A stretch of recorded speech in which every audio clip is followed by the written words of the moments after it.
Call the third case of the morning, Rodney Rucker versus James Marshall et al.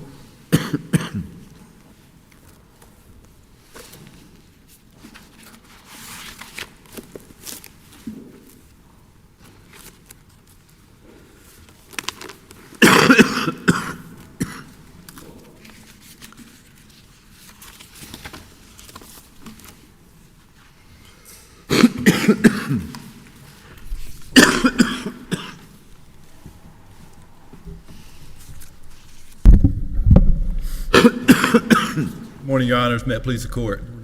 50 seconds into the encounter between Rucker and Officer Marshall, Rucker falsely stated that he didn't have an identification, even though he was sitting in a running vehicle in the driver's seat. That triggered probable cause under Mississippi law, which requires motor vehicle operators to possess a valid driver's license. I've watched the video from multiple angles. Is it undisputed that the vehicle was running? Yes, Your Honor. So the central question in this case is whether Officer Marshall was justified in getting to that 50-second mark. He was for two independent reasons. First, even though there was reasonable suspicion from the inception of the encounter, reasonable suspicion was not even required because there was no seizure for Fourth Amendment purposes. For there to be a seizure, there had to be a show of authority such that a reasonable person would believe he or she was not free to leave. The focal point is on the coerciveness of the environment. Well, where was the officer parked?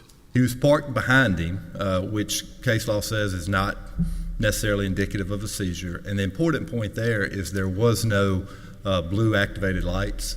This is not like a Terry stop where somebody's, or a traffic stop, somebody's pulling them over on the side of the road. Case law distinguishes between those two scenarios. Was he boxed in some way where he could not have driven away? The best view, I think, is Officer Carter's video, which suggests he was behind him, but the car could have backed away and maneuvered. But again, I don't think the fact whether he was blocked in or not is not dispositive under the case law. Closer to a seizure if you're blocked in. Just seeing what other facts there are. The other fact, Your Honor, when he gets out of the car, he announces himself as a police officer, non-confrontational, tells him why he's there, eventually asks benign questions like, are you staying at the motel? Do you have an identification? Those are precisely the type of actions that the cases say do not constitute a seizure. United States versus Drayton is a good example. That's the Greyhound bus case where the three officers show up. Ask passengers, can they have a gun on them, show their badges and say, can I search your pouches, can I search your person?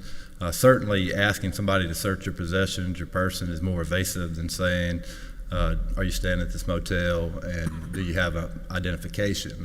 And the central point of cases like Drayton, Justice Kennedy's opinion suggests that citizens have an obligation to both know and assert their rights. Police officers don't have to tell any of us that we either seize or not seize or that we're free to leave. But now in this case, Rucker obviously eventually didn't think he was seized because he said, I don't have to give you your license. The problem for him is that came too late because at the 50-second mark, he had already voluntarily answered a question that gave rise to probable cause. For you to get a reversal in this case, though, I mean, correct me if I'm wrong, I don't think we have to rule that there was not even a Terry stop.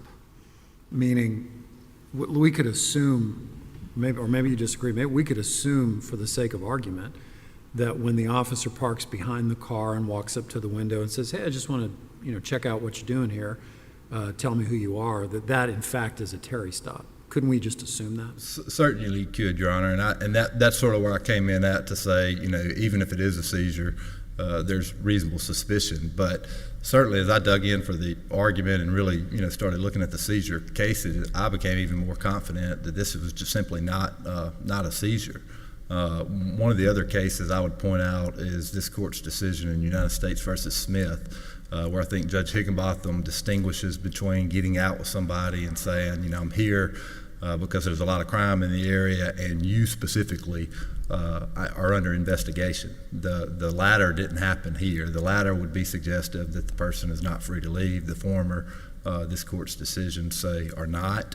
Certainly asking for identification under Drayton, that's not a seizure. So there's literally no facts in this case that cases have held to be a seizure, and that's specifically important here, where you have totality of the circumstances, and he's got to show it's a clearly established seizure, not just a seizure. Now, if one assumed this was a seizure or thought that it was a seizure, at least a Terry stop, I think we have cases that say one's mere presence in an area where there's been crime is not sufficient to allow an officer to suspect, that there's a crime going on. Certainly, that's correct, Your Honor. It's not dispositive, but it's relevant.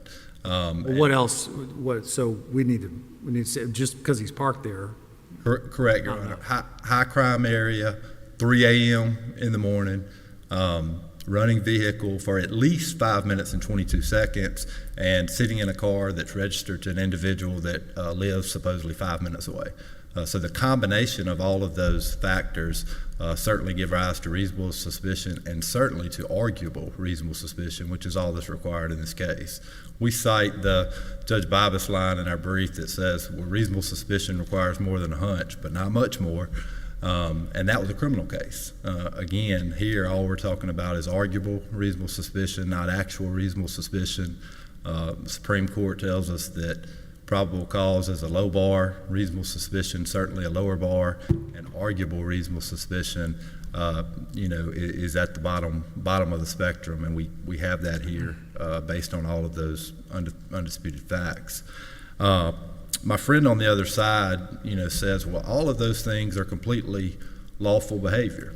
That very well may be true, and in fact, Officer Marshall told Rucker that during the encounter, but the cases say that completely lawful activities, completely innocent facts can nonetheless be suspicious facts. And so that's what we have here. Again, it's the combination of all of these different acts that were going on. One alone may not be dispositive, but the combination of all of them certainly give rise to arguable reasonable suspicion. The good measuring stick that I think we use in our brief is the Flowers case. That's the City of Jackson case where an officer observed an individual for only 10 to 15 seconds in a running vehicle, and the court in the criminal context said that was reasonable suspicion. Certainly we have a much longer period of time here, and we're only talking about arguable reasonable suspicion. Talk to me about the breaking of the window. I think, I can't remember it as I sit here. We have a case about the cops stopping like a grandmother, and she won't get out of the car because the baby's in the car with her or something. They break the window and drag her out. I think we said that was excessive force in that case. I'm not sure if you're familiar with that or you've cited it. I'm not, Your Honor, but the case I am familiar with is the Priest case that we cite in our brief, and I think it'd be hard to find a more analogous case than that one from this court in this context. There's certainly no baby in the car here, and the important point on the excessive force claim is by this time, Mr. Rucker had refused at least 20 commands to exit his vehicle. That is active resistance under any definition of that phrase, and that gave rise for the officers to remove him from the vehicle. Again, I would point to the Priest case. I think that's probably the closest case on point. On the First Amendment claim, that one goes away for the same reasons under Neves. Probable cause generally defeats that, but there's an alternative reason as well. It's not even clearly established that an individual who's objecting to a personal arrest at 3 a.m. when no one else is around, that's even protected speech under the First Amendment. I would point to the Round Rock case that we cite in the briefing. I think that was Judge Clement's case where qualified immunity was granted on that very issue. What about the unlawful arrest claim? What's your best argument for probable cause? Again, I think 50 seconds in, once he admits that he doesn't have an identification on him while he's sitting in the driver's seat of a running vehicle, that triggers probable cause under the Mississippi statute that requires motor vehicle operators to possess a license. But then I think you also have probable cause once if he's got reasonable suspicion to be there, then he's got justification to tell him to get out of the car.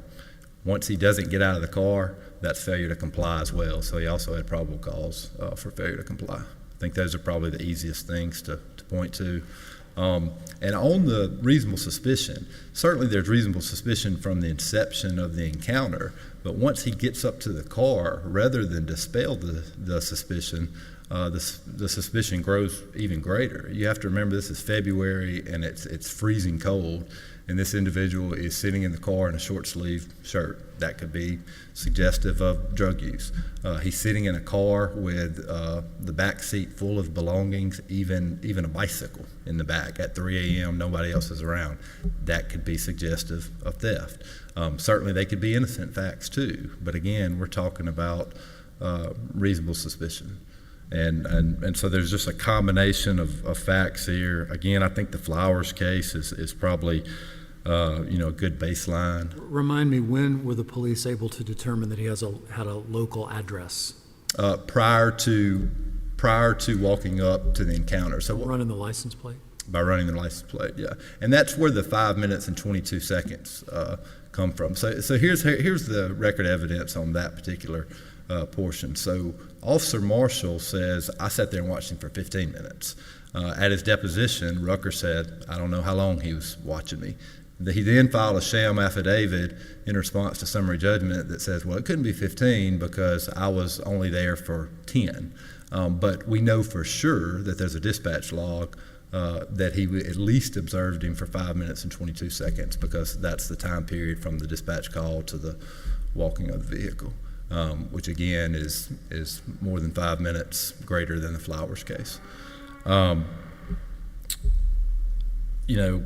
the excessive force claim, again, qualified immunity cases like Priester, I think, are directly on point. But just from an overarching standpoint, the analytical problem in this case is that the district court didn't do a qualified immunity analysis. He used a paragraph and said, quoted general QI standards and then made no effort to actually identify clearly established law, and then cited constitutional standards and said, well, a jury could find X, Y, and Z without saying how a jury could find X, Y, and Z, and without pointing to any disputed facts in the case. And that simply is not what QI demands in this context. And for those reasons, we would ask that the court reverse and render and grant qualified immunity in favor of these three officers. Thank you. All right, Mr. Butler, we'll hear you again.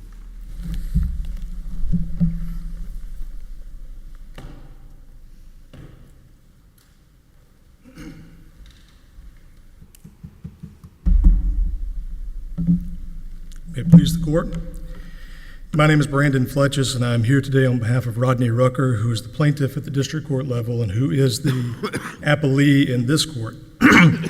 Obviously, we have brought a case under 42 U.S.C. Section 1983 against officers of the Senatobia Police Department, and we allege in that case that Mr. Rucker was seized without reasonable suspicion, was arrested without probable cause, and in violation of his First Amendment rights, and he was subjected to excessive force during that arrest.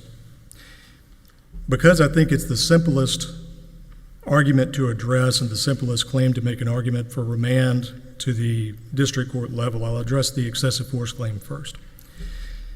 That claim turns almost entirely on disputed facts, despite the fact that all of this was on video.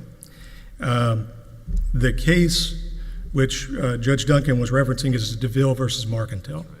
That's cited in our brief, and it could not be more on point, except that there was more in that case than there was in this case, because it was actually a speeding stop, and they actually had a reasonable suspicion or probable cause to conduct that stop and to order her out of the vehicle because it was a lawful stop from the word go. Instead, she did not exit the vehicle, verbally refused the officers, and passively resisted inside the car. This court noted that that was passive resistance. Just not exiting the car is not active resistance. So passive resistance and not stepping out of her car with the verbal orders, and this court ruled that it was excessive force to subject her to force and to... In that case, if I'm recalling, I mean, we always cite that case, they dragged her out of the window, I think. I think they dragged her out of the window. Your Honor, I think they opened the door and pulled her out of the car. Yeah, I could be wrong about that. What was it? What time of day was it? I think it was. I think it was afternoon. And Yeah, I mean, is it distinguishing, though, that here we got 3 o'clock in the morning, the guy's sitting in a running car.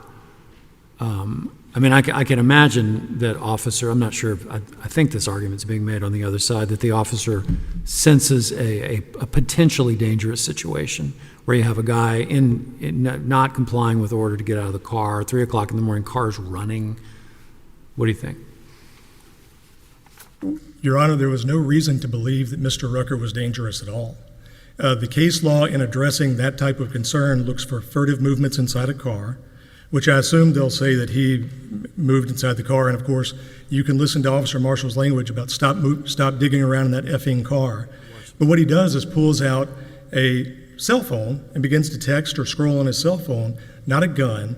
The vast majority of the cases addressing the reasonable suspicion inquiry arise out of suppression hearings at the district court level, usually suppression hearings that are denied and reach this court with deference to the government addressing those issues.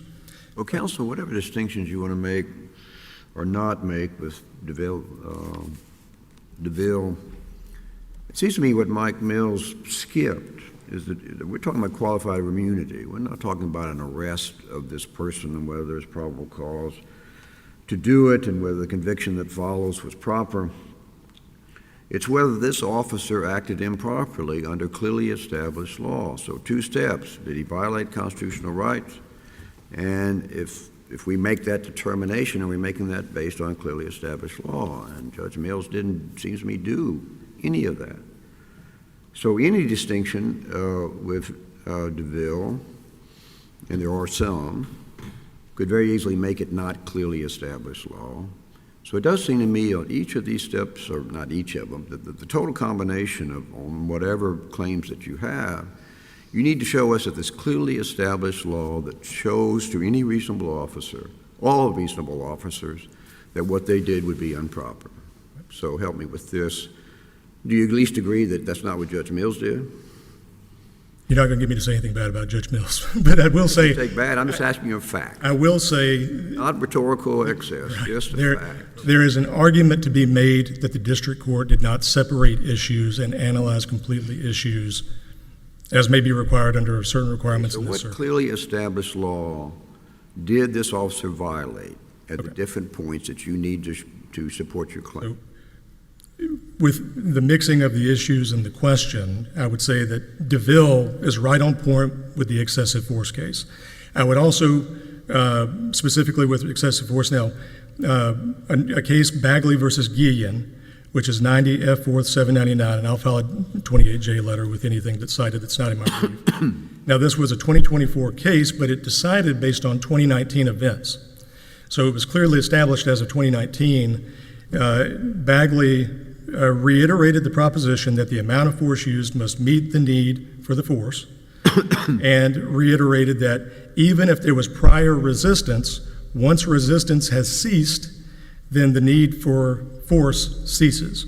So our position is, and it's clearly briefed, that after the window was broken, there was zero resistance from Mr. Rucker. He stands up out of the car voluntarily, despite the fact that they say they had to pull him out. You can watch the video and see him stand up. At that point, he's a ragdoll. 2 large officers, throw him to the ground.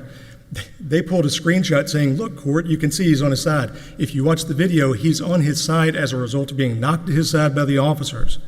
And they're saying, turn over. He says, okay, rolls to his stomach less than a second after that verbal order.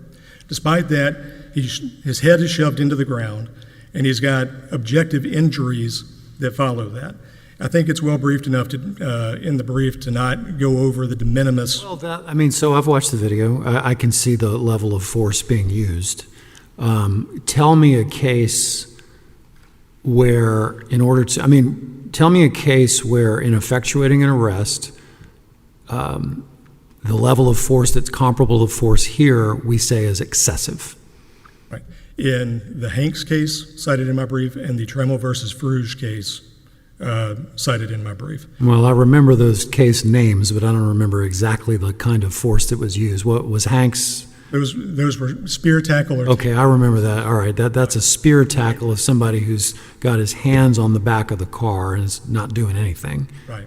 And again, What is trammel? Trammel was a similar circumstance where I believe there was some resistance in pulling away from the officer's grasp, and a takedown in those circumstances, that was viewed as passive resistance, and a takedown in those circumstances. So in your view, is any use of force here, taking him down on the ground, is per se excessive force? Absolutely. When he stood up out of that car, they could have said, turn around and put your hands behind your back. They didn't. At that point, they never told him he was under arrest. They never said anything like that. And I'll also point out in DeVille, they told her they were going to break her window. They told her, if you don't get out of that car, we're going to break your window. Though they talk about it, usually when Carter is talking about it, he's away from the scene. They never informed Rucker what was going to happen if he failed to comply. They informed DeVille, and the court still found it to be excessive force under those circumstances. You mentioned de minimis injury, but doesn't it matter that he wasn't injured here? He was injured. He had sutures and had swelling and had abrasions. And I'm aware that there are cases that point to those injuries and analyze those injuries under a de minimis standard. But the case that I've cited in the brief, the Cornelius case, states that the amount of injury, it necessarily must correlate with the type of need for force used. Here we argue there was no need for physical force after he stood up out of the car.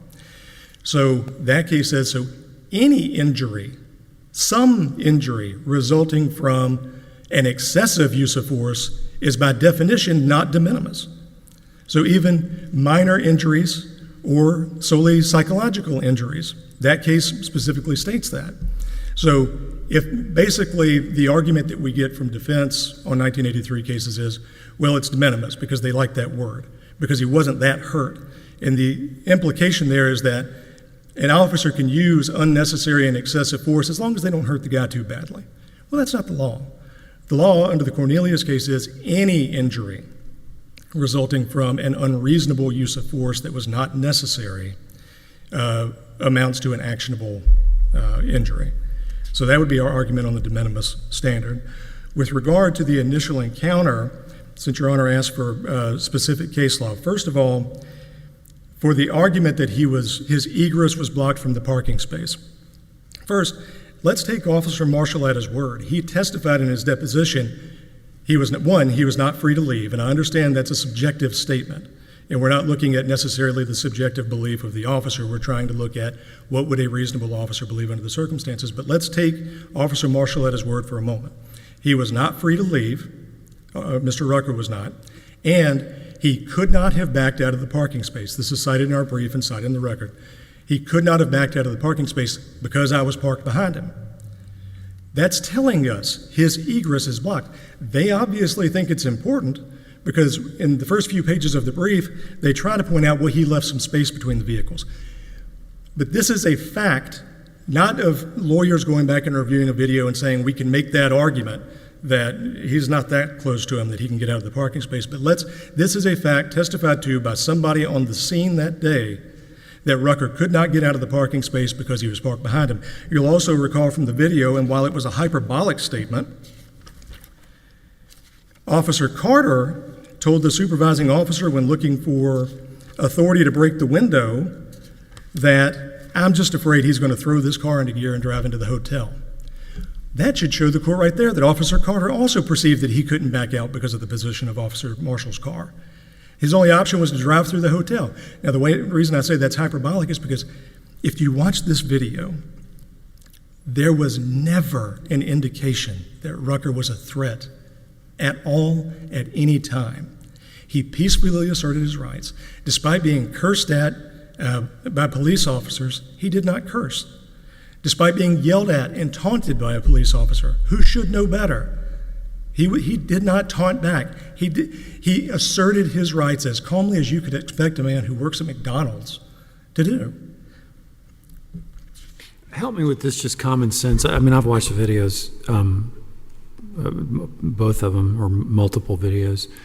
An officer sees someone sitting in a car for at least 5 minutes. At 3 o'clock in the morning. Maybe that's innocent. Maybe it's not. Maybe there's something going on. Maybe in this area there have been some drug activity. Why isn't it within the reasonable under the Fourth Amendment for the officer at least to approach the car and say, "Hey, just checking to see if everything's on the up and up here. Want to know who I'm talking to? Can you tell me who you are? Give me your ID." Well, tell me why that's not reasonable.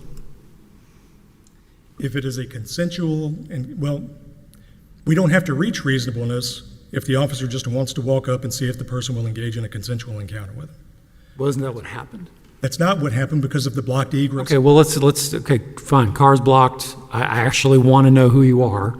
It's 3 o'clock in the morning. Just want to make sure you really are just going to McDonald's and not meeting a prostitute, right? Well, Your Honor, I'll point out there is no evidence on this record that anybody else was ever in the vicinity of Mr. Rucker that could have been his prostitute or a drug dealer. Yeah, there's evidence that there had been prostitution activity at this complex. That's also highly disputed, and the assistant chief of police said, "Well, yeah, I do recall one prostitute being arrested there," which does not meet the standard for high crime area. We heavily dispute. Okay, drugs, fine. Forget prostitutes, drugs. But again, if you look at what they say supports, officers can be trained to say that a place is a high crime area to justify anything they want to do. So what I'm saying here is that even assuming under your hypothetical, though we do not... It's not really a hypothetical. It's me describing the video. The officer walks up to his car and say, "Hey, there's kind of stuff goes on here sometimes. It's 3 o'clock in the morning. Just want to make sure I know who I'm dealing with. Tell me who you are. Show me your ID." The general law on the Fourth Amendment looks at officer intrusions as a cost, and they have to have a reasonable suspicion of commission of a crime or that criminal activity is afoot to accost the peace and serenity of a citizen in the United States. What I would point to that's law from this circuit is U.S. versus McKinney, 980 F. 3rd 485, where it says, in this specific instance, that morning there had been shootings in this area. They witnessed people on the sidewalk with what could be gang-related clothing on. And the officers approached those people and stopped them. And this court said the officers were patrolling the area in response to recent shootings. But those shootings do not justify stopping anyone absent an articulable suspicion about a connection between the person and those crimes. So what about Mr. Rucker sitting in his vehicle indicated that he was doing drugs? What about Mr. Rucker sitting in his vehicle, warming it on a freezing cold morning? In the video, you can see there's ice all over everything. Indicated that he was doing drugs or meeting a prostitute or anything else? The answer to that question has to be nothing. And if the answer is nothing, how can it be a reasonable suspicion that criminal activity is afoot? The only thing that they have going for them is that it was 3 o'clock in the morning. And they ran his eye. Sorry. And that his license plate indicated he was a local resident, right?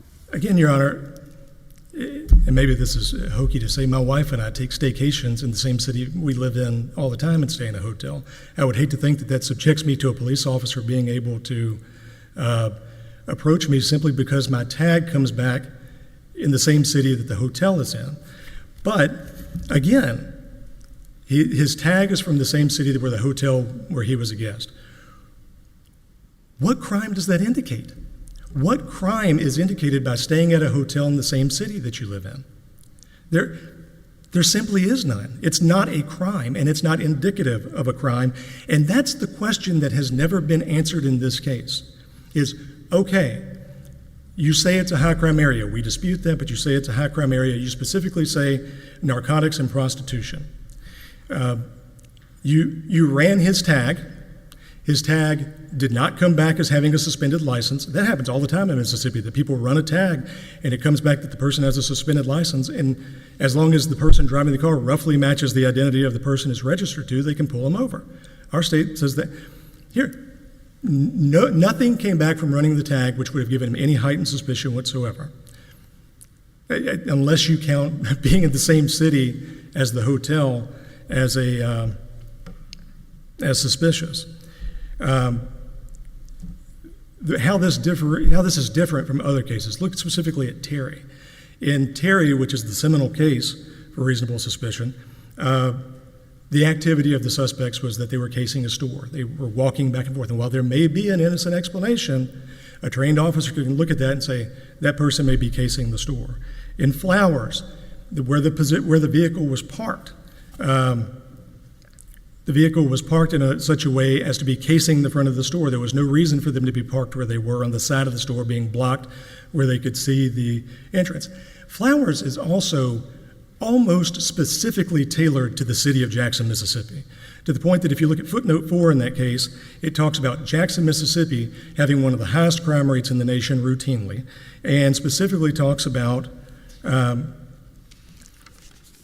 neighborhood being so unsavory that it requires a task force to be on patrol in that neighborhood, and talks about the neighborhood being impoverished by.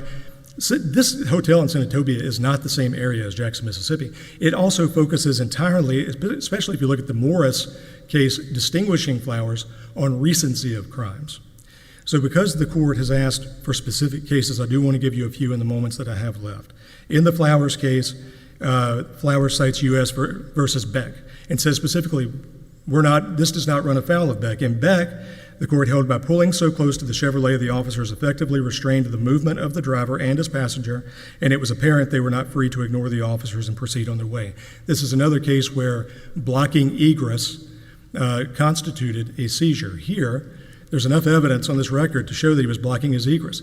He walked up to the car, shining a flashlight on Mr. Rucker. He immediately began talking to Mr. Rucker. While he was polite at the beginning, he immediately began talking to him about the crimes of narcotics and prostitution. Any reasonable officer should know that a person in Mr. Rucker's position would not feel free to leave under those circumstances. And that's all it takes for a seizure to implicate the Fourth Amendment.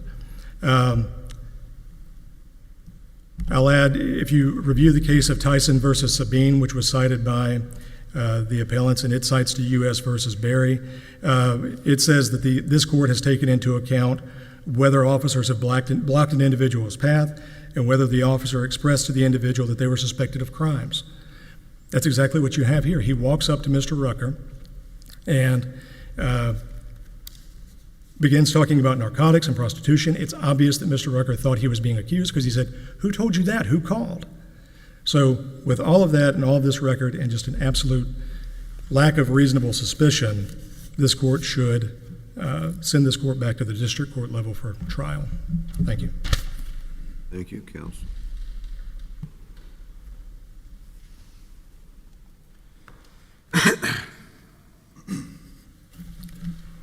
Your Honors, just briefly, in many ways, this case has the markings of a criminal procedure exam in law school. Ask, is there a seizure? If there is a seizure, is there reasonable suspicion? If there's reasonable suspicion, when did it become probable cause? But it's not a criminal case. It's a civil case.